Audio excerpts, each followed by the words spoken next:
Okay, have and have not fans. First things first, I just wanted to make a quick announcement. I have to apologize because it looks like the YouTube live stream isn't working for me for some reason. It turns out I need to download some software, and there are like 20 different options here on YouTube on my channel. Most of them have to do with live streaming gaming. That's not what I'm trying to do. I've seen hundreds of people do it before where it's just simply like a screen capture of like a thumbnail.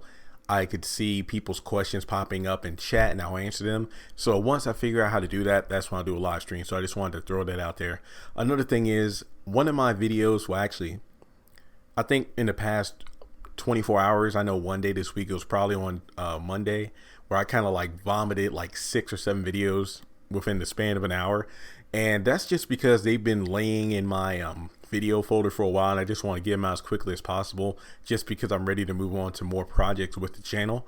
So that's why you saw so many of the missing in actions and what if theories, and I believe I also did why is Veronica important to the show, and then the Veronica and Candace team up. Now, little did I know that the Veronica and Candace team up video, especially part 2, there were a lot of comments with people suggesting I do a part 3, which I will do. I will do that.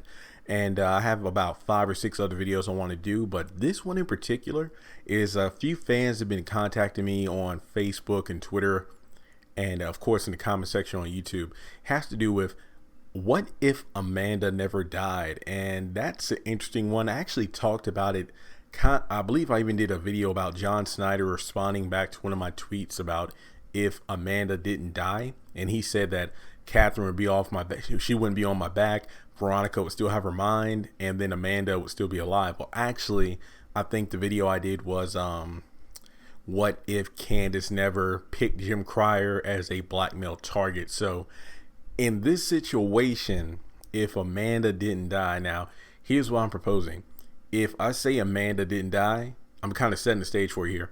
This means that at the end of the season 2 finale, instead of, going crazy and shooting herself, I'd say that she is still wallowing in the aftermath of finding out that Jim Cryer and Candace Young had indeed been having an affair with each other.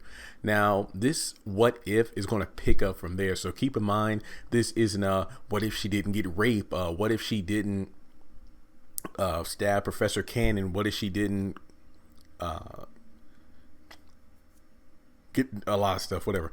But put it this way, this video, I'm going to have it on the screen where I'm going to have several photos put together for Amanda. This is something more of, you can just listen to it. You don't have to stare at your screen the entire time. You know how I usually have like a PowerPoint kind of thing going on where I have picture after picture. This is just going to be me talking and you kind of soaking it in.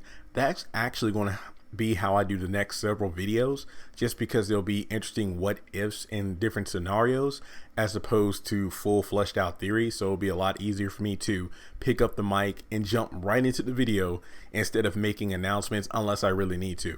Now, here's my thing. And again, this is kind of how I would want to see it happen. If Amanda was alive, now I don't think she'll be institutionalized. Hear me out on this one. Yes, that's what Catherine wanted, but I feel that being that she's so enraged and still going through her Jekyll and Hyde personas, I don't think Amanda would allow her parents to put her into an institution. Remember, the only way that Jim got her to go back to the house was, number one, he made her go. And number two, he promised her that, hey, I'm not going to lock you away in an institution ever again. You're going to come home with me and your mom, and that's it. What I'm thinking is, and again, this kind of picks up that night where she ran up to a room, locked herself in there, because remember, at that point, the last time that anybody saw Amanda was when Quincy was being kicked out of the house, and he said that your dad's been screwing Candace. And then she told Jim that, hey, I knew it because she would come home sometimes smelling like your cologne. And then some things weren't adding up about some of the stories she was telling me about what she was up to when she wasn't at the house or the apartment. So I'm thinking that in some way, Amanda will take her fury from Professor Cannon, because remember, the last time she saw him was when she stabbed her in the park, allegedly, unless you want to say that Professor Cannon was the one to kill Amanda. I don't think that was him. But what I'm thinking is that Amanda will become an opponent for Candace. And what I think would really spice things up is if Amanda left the house and everything, probably maybe not that same night, but maybe the next morning, or she could have left that night. Who knows? Because remember, Jim still would have been kidnapped by Warlock and his crew. So it's possible. It's possible that she could have called Quincy to come pick her up, because let's kind of go through the time frame here. Remember that Quincy, after leaving the Crier house, was at Veronica's house. That was in the first episode of season 3, I believe, where Veronica had a feeling that David and Maggie were getting it on. So remember, she changed from her heels to like her tennis shoes and was about to go over there to kick some ass at the hotel. She smells Quincy in there and threatens him off from raping her, and then she goes to the Sarandon hotel. So remember, she said, hey, you get out of here and you look for Candace. So what I'm thinking is, after he leaves the house, he would have got a phone call from Amanda, who was probably going through her schizophrenic state. Because remember, she had just found out that her father's been banging her quote unquote best friend. And again, maybe I'm stretching it a bit here, but maybe, just maybe, Amanda would have truly realized the fact that Candace was never my friend. She was just using me to get back at him, and possibly, hey, she was pushing it for me to get my inheritance. So there's no telling what else she was trying to get from me. So what I'm thinking is, instead of focusing all her wrath on Professor Cannon, because again, I think the extent of her rage towards Cannon was stabbing him in the back. But who knows, if she didn't get shot at the end of season 2, it's possible that she still would have continued to go after him. But I don't think that's the case, because she was now at the Crier house. So I don't think that she would have been able to leave. Oh, that's right, because I think Celine and Catherine said that she no longer has a car key, so she can't drive anywhere. Hence why Quincy had to come to pick her up when she went to get the death tattoo of, I believe, Quincy said that it will be a tattoo with the names of the people you killed. No, it's just going to have all my family's name, because she planned on killing them all. So what I'm thinking is, Quincy comes, picks up Amanda, and they leave, and then they go off wherever. Now, during this time, those two will be, quote unquote, in a relationship, because as Amanda put it, Quincy is her boyfriend. Now, given the fact that Quincy is looking for Candace, Amanda is trying to exact revenge on everybody who's done her wrong. So in a way, she would have been looking for Candace, first of all, because I've always wanted to see Amanda lash out at Candace, because I feel like that would be a Frankenstein turning against this creator. So to see Candace on the run from Amanda would be a sight to see. Because remember when, I believe it was after the whole Malone situation, Candace went back to her apartment and she had like just a mattress on the floor and some food and a little TV, because I believe that's after Warlock gave her $5,000 and she bought a new cell phone. She called Amanda, and that's when Amanda said, oh, Quincy came by the apartment looking for you. And he's like, oh, should I tell him where you are? And that's when he's like, no, please don't do it, Amanda. And then she was just like, how come you didn't tell me you had a son? So during that time, Amanda was learning stuff from Quincy and other people about Candace. And then you can really tell that Amanda was coming into her own, in the sense that, okay, Candace hasn't been telling me everything, huh? Okay, I see you, Candace. So what I'm thinking is, Amanda will try to, well, I guess you could say Quincy will probably be the brains of the operation. Let's just be honest here. I feel like Quincy would say, call Candy, see if you can meet up with her somewhere, and then I'll go with you. So I'm going to be honest here. I feel that Amanda will be like Erica, in the sense that she'll be able to draw out Candace to talk about the inheritance. I bet she would say something along the lines of, hey, I could tell you about, what it was like talking to my parents about the inheritance. We can meet up and strike with a new plan. And then Quincy will come out of the woodworks and get rid of Candace. So if that were to happen, the story would be over a lot quicker than it. Yeah, I don't think Candace would have been around too often.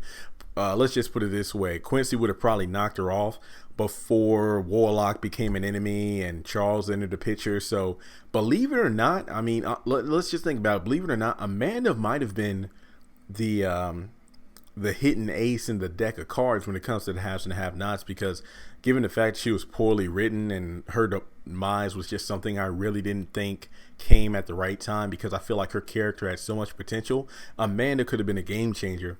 And again, just seeing the fact that she would confront Candace about what she's been doing behind her back with her own father, using her and well, if I'm not mistaken, she was pregnant by Professor Cannon. Can you imagine, let's say, if Quincy and Amanda spent time together and were possibly getting it on, and it turns out she started to grow a belly, and then hey, I'm pregnant. I wonder how Quincy would react. It's like, not my baby. And really, it's probably Professor Cannon. So I'm just saying that would be interesting as well. Also, when you think about it, I feel like the fact that Amanda being a villain would have been an interesting twist on the character. Remember, she was this sweet, naive girl at the beginning of the series. So to have her turn things around would have been an interesting, plot device. Also, when you think about it, if her or Amanda and Quincy gotten together and like teamed up against Candace and possibly even the Criers, because remember, Amanda wanted to get back her family, there's no telling what kind of hell they would have raised, especially with Quincy and his resources, as well as Amanda and her connections, if you will, to a family fortune. So I guess a bigger question is, let's say Amanda were to gain access to her inheritance, would Quincy take the money and just be done with her? Would he grow fond of her? But remember, he knows that she's crazy, because he even said at one point, girl, you crazy. Don't ever call me that. Okay, I won't do that. And then he hung up the phone. It's like, man, this bitch is crazy. So I think when it comes to Amanda, it was a means to ends kind of situation where he was just using her as a pawn, pretty much pulling a Candace, if you will, just using Amanda for his own gains. That goes back to the Veronica Candace team up. But again, that part 3 is coming along here. Now, I just want to get your opinion. If Amanda were still alive, and again, we're talking about if she didn't get shot at the end of season 2, do you think things would have played out in the way I kind of just explained to you? Again, it's not a full-fledged theory. These are just, I'm literally thinking out loud here in terms of, I feel that the Quincy Amanda team up would have been detrimental to Candace for one. And also, I don't think Quincy Jr. would have ever been found when you think about it, because I believe the only reason Benny found out was by staging that wreck with Quincy, then taking a picture out of his wallet, and then found out, okay, he's with your sister. So I dare say that Quincy Jr. most likely would have never come into the picture had it not been for, let's say, Amanda being alive, her drawing out Candace, and then Quincy knocking her off. I feel like that would have happened, unless by some stretch of the imagination, Benny finds out that Quincy killed Candace. And hey, remember, this was before the whole Candace extorting $7.4 million from Jim the Warlock. Or, you know what? I think that would still happen, because remember, we're talking about the same night where Amanda got shot was the same night Jim got kidnapped. And then that same night or that morning was when Candace got $7.4 million.